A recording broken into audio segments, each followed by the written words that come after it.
નમસ્કાર દર્શક મિત્રો, પાટણ જિલ્લાના ચાણસ્મા પંથકના જીલિયા ફાર્મ ખાતે દાદાગીરી કરનારા તત્વોની શાન હવે પોલીસે ઠેકાણે લાવી દીધી છે.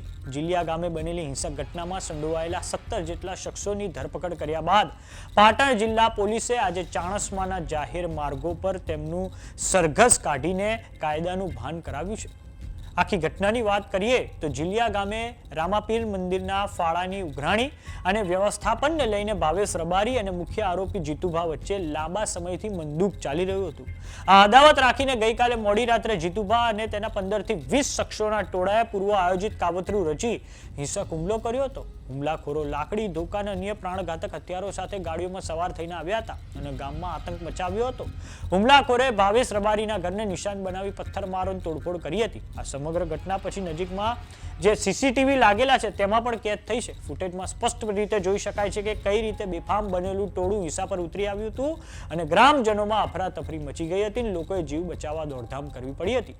ઘટનાની જાણ થતાં જ પહોંચેલી પોલીસની 112 વાન પર પણ ટોળાએ હુમલો કરતા કાયદો વ્યવસ્થાને પણ હાથમાં લીધી હતી. ત્યારબાદ પાટણ જિલ્લાના પોલીસ વડાએ આ બાબતની ગંભીરતાને સમજીને હવે કડક પગલાં ભર્યા છે. પોલીસે ટેકનિકલ સર્વેલન્સ અને બાતમીદારોની મદદથી આ ઘટનામાં સામેલ તમામ 17 અસામાજિક તત્વોને દબોચી લેવામાં આવ્યા છે અને આરોપીઓમાં પોલીસનો ડર રહે અને ભવિષ્યમાં કોઈ આવી ઘટના ન બને તે હેતુથી પોલીસે આજે ચાણસ્માના ભરચક બજારમાં આ તમામ આરોપીઓનું એક સરઘસ પણ કાઢ્યું છે.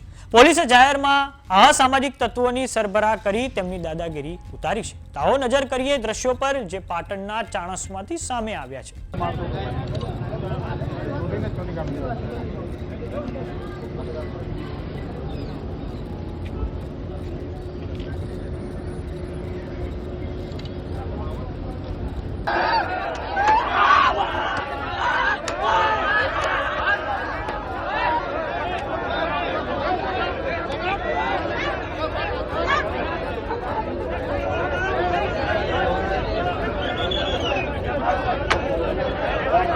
તો સમાચારોમાં અત્યારે બસ આટલું. જોતા રહો જમાવટ. જો તમામને YouTube પર જોઈ રહ્યા તો સબસ્ક્રાઇબ કરો, જો તમને Facebook પર જોઈ રહ્યા તો ફોલો કરો.